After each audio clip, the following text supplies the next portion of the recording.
I wasn't a hero. And I sure as hell wasn't the kind of cop who walks out of a courthouse basement with his head high and a metal pin to his chest. I was the kind who, back in 2006 in New York, surrounded by sirens and the smell of hot bagels on the corner, made a choice that broke his life in half.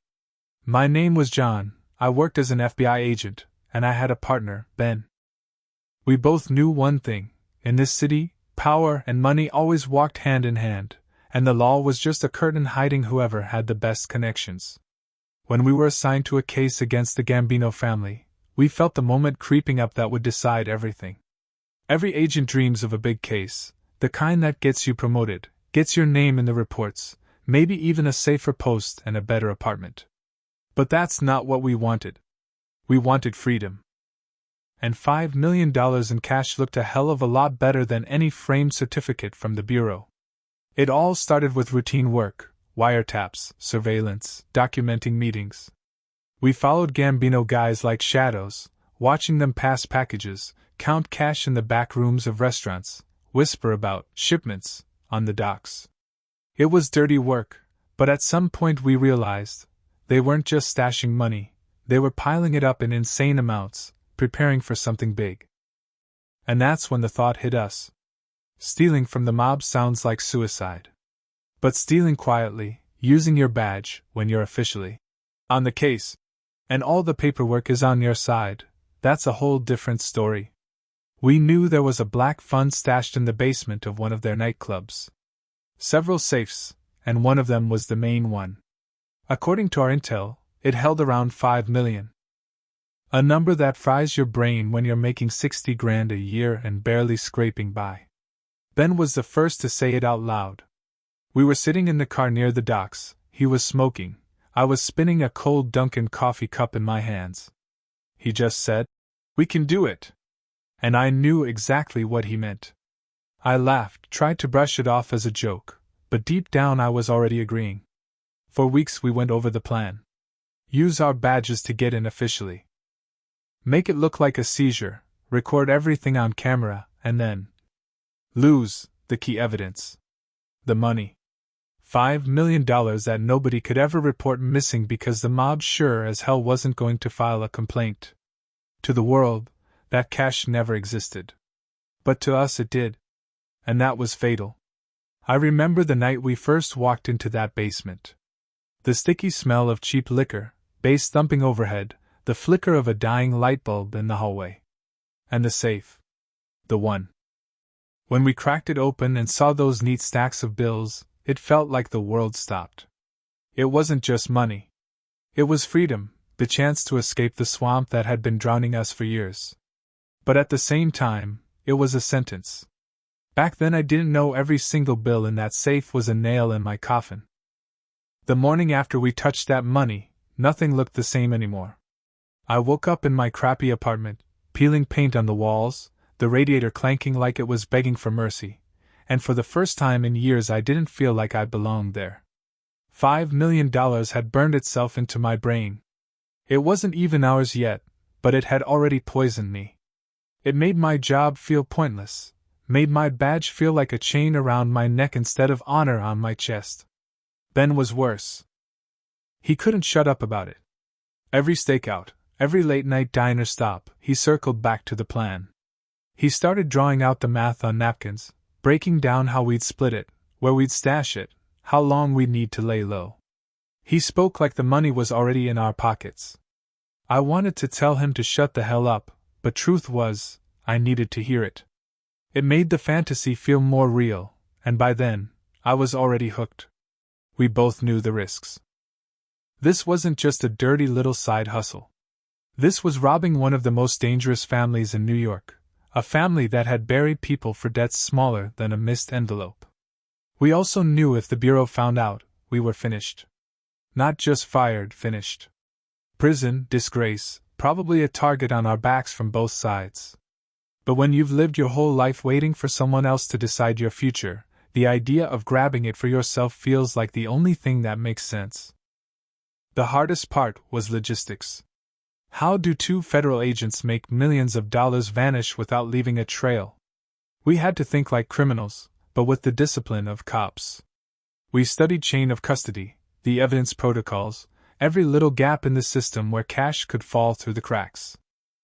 We rehearsed it like a script: raid the club under the cover of an investigation, secure the safes, transport them, file the paperwork, and somewhere between the basement and the bureau evidence lockup, those millions would disappear.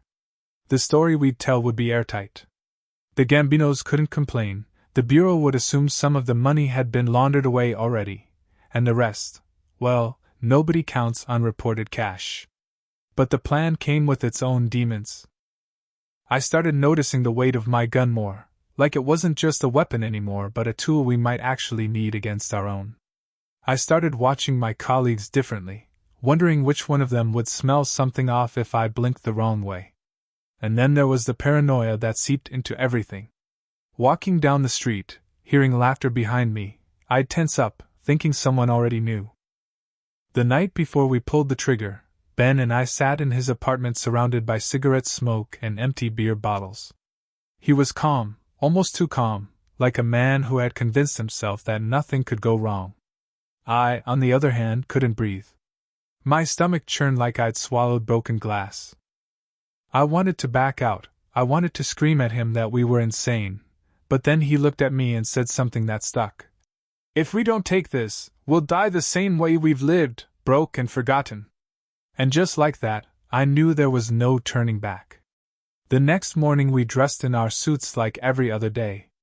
Badges polished, ties straight, guns holstered. On the surface, we looked like two regular FBI agents about to do their jobs. But inside, I knew the line had already been crossed. The second we touched that safe again, we weren't agents anymore. We were thieves. Thieves hiding behind the biggest shield in America. And if we pulled it off, no one would ever know. The night we went in felt like any other operation on the outside. But inside I knew it was the start of something we could never undo. We had the paperwork, the warrants, the team assignments, all clean, all official. On the surface, it was just another bureau-sanctioned raid. But hidden beneath that layer of procedure was our own script, the one only Ben and I knew. We rolled up to the nightclub just past midnight. The place looked alive from the outside, music pounding through the walls, neon lights flickering like a heartbeat. But down in the basement was where the real pulse of the family lived: cash, records, the kind of evidence that could cripple their empire.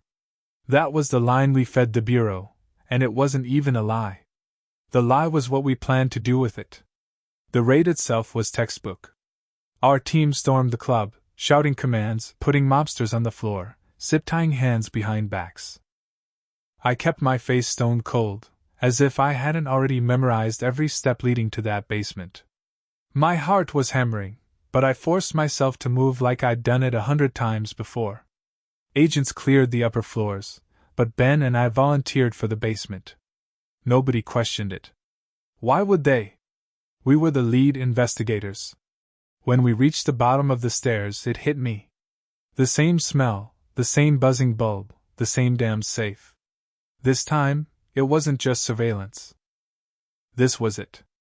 Ben cracked it open like he was opening a Christmas gift, and there it was again, those neat, hypnotizing stacks of bills.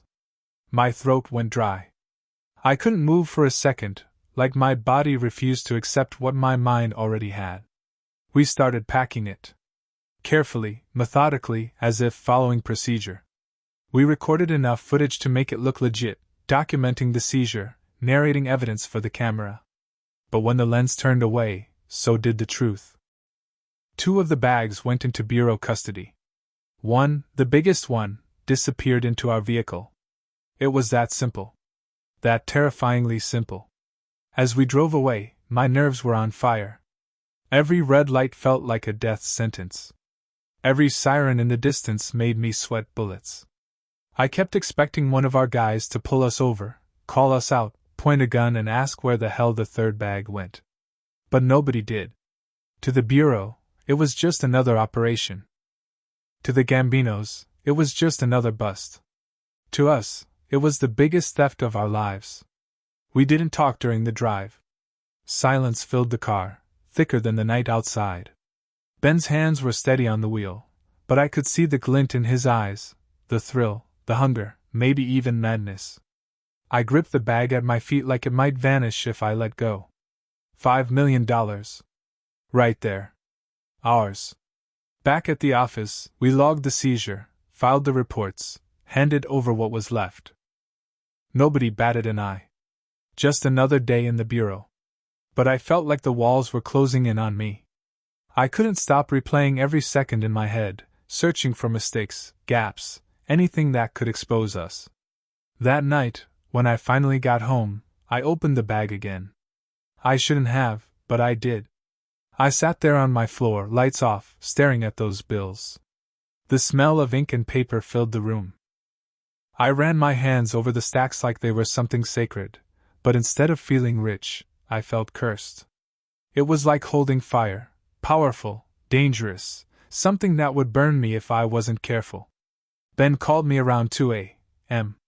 He was buzzing, couldn't stop talking about how we pulled it off, how we were untouchable.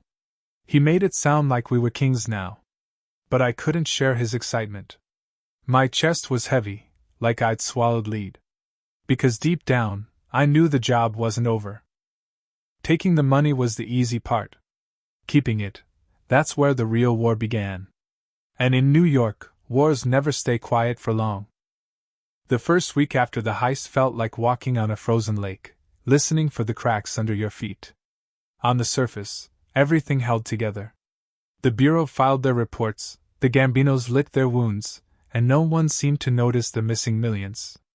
But beneath that calm was the constant creaking of paranoia. Ben wanted to move fast. He talked about safe houses, offshore accounts, investments that would wash the money clean. He made it sound easy, like we were just two businessmen setting up shop. But every time he spoke, all I could hear was noise. The more he pushed, the more reckless he sounded, and that scared me. We weren't dealing with play money. We had stolen blood money from men who didn't forgive or forget. I tried to slow him down. I told him the smartest thing we could do was sit on it, keep our heads down, wait for the smoke to clear. But patience was never Ben's strength. He started flashing cash in ways that made me sweat. A new watch, a nicer car, dinners in places we never could have afforded on bureau salaries. Nothing insane, but enough that if anyone was watching closely, questions would start forming. And people were watching. It started small. A fellow agent making a joke about Ben's sudden taste for the finer things. A supervisor asking me if everything was all right, because I seemed distracted. Then there were the looks, those little, sharp glances in the office, like someone smelled something off but couldn't place it yet.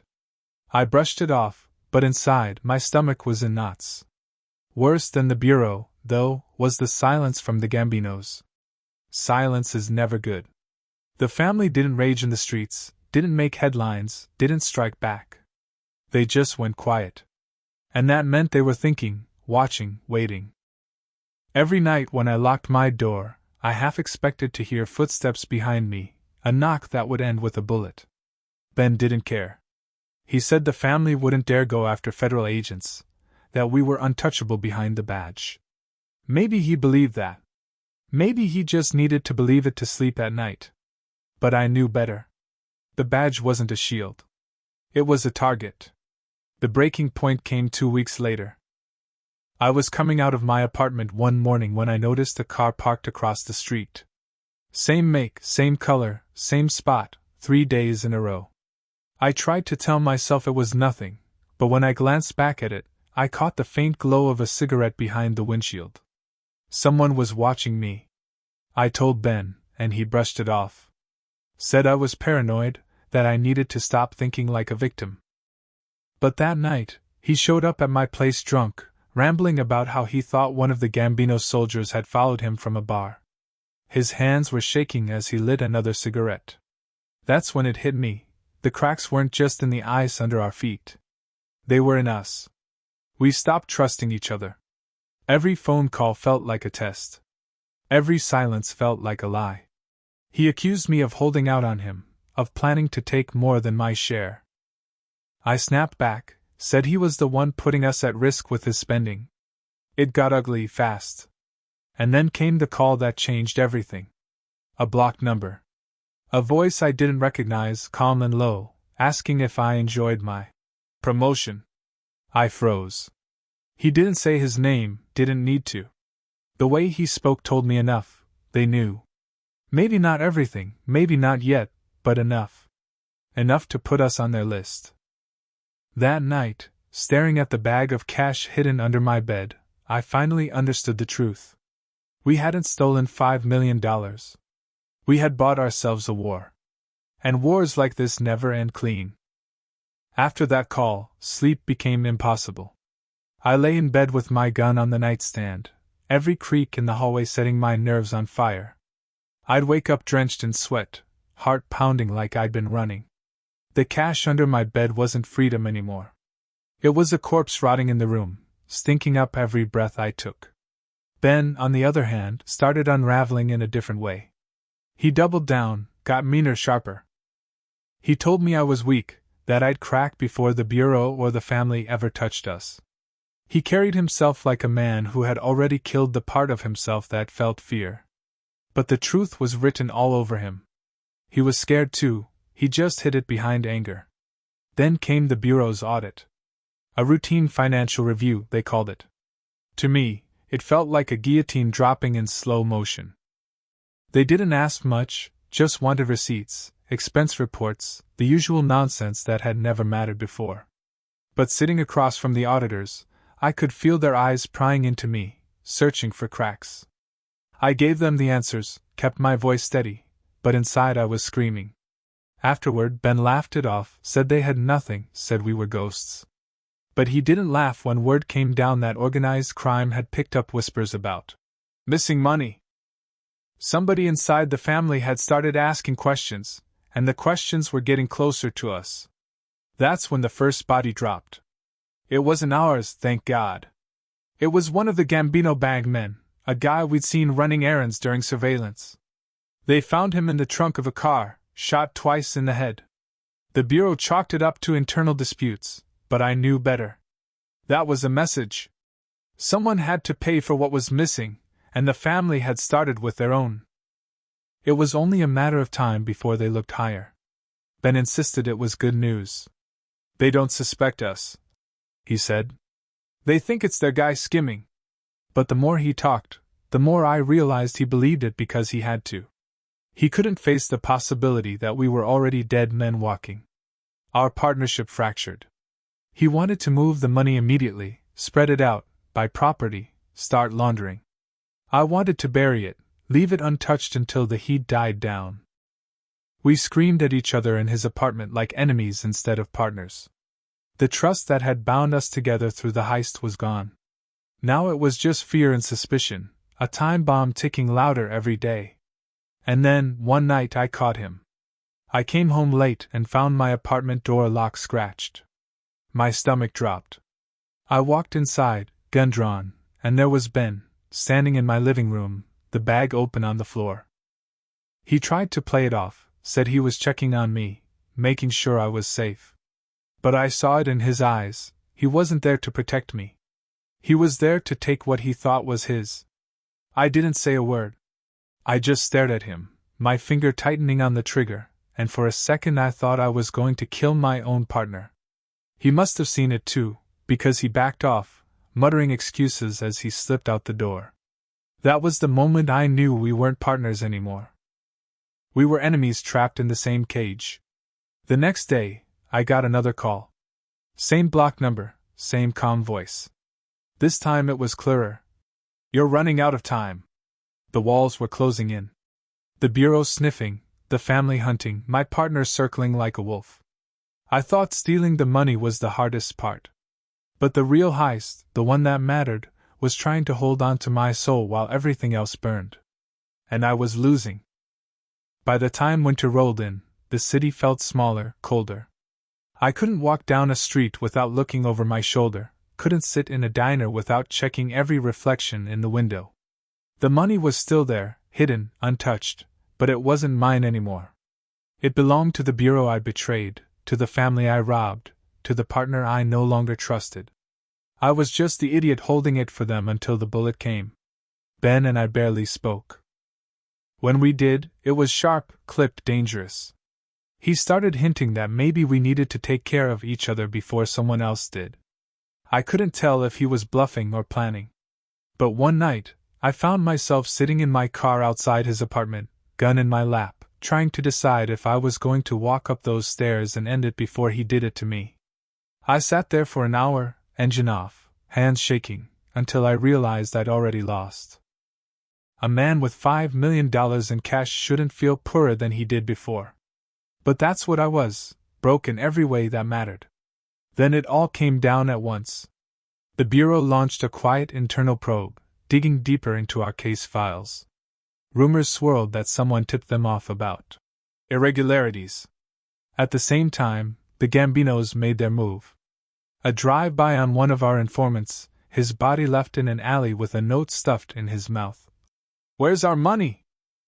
The walls weren't just closing in, they were collapsing. Ben called me in a panic, said we needed to run, get out before the hammer dropped. He wanted to take the cash, disappear overseas. He had it all mapped out. But I didn't believe him anymore. Maybe he'd leave with me, maybe he'd leave without me. Maybe he'd put a bullet in my back the second we hit the road. I didn't know, and I didn't care. That night, we met in a parking garage, the bag between us, 5 million reasons to kill each other. He looked at me like a stranger, his hand twitching near his jacket. I saw in his eyes that this was the end of the line. The air was thick with everything unsaid, the greed, the betrayal, the fear. I don't remember pulling the trigger first. Maybe I didn't. All I know is the gunshots echoed off the concrete, and when the smoke cleared, Ben was on the ground, bleeding out, his hand still clutching the grip of his pistol. His last words were just a gurgle, something I'll never unhear. I stood there shaking, the bag at my feet, blood pooling around it. I wanted to scream, to throw it all away, to undo the last year of my life.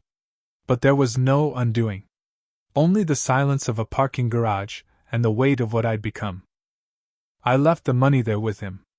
I walked out into the night empty-handed, my badge burning in my pocket like a lie. The Bureau would find him, the family would keep searching, and me? I just disappeared into the city, another ghost swallowed by New York. $5 million. That's what it cost me to learn the truth. You can steal from the mob, you can outsmart the Bureau, but you can't escape yourself. And when the dust settles, all you're left with is blood, paranoia, and the echo of the choices you made. So if you're listening to this, take it from me, some money isn't worth touching. Some freedom isn't freedom at all. It's just another prison with a prettier view. And if you made it this far, do me a favor. Hit that like button, subscribe to the channel. Because this story cost me everything.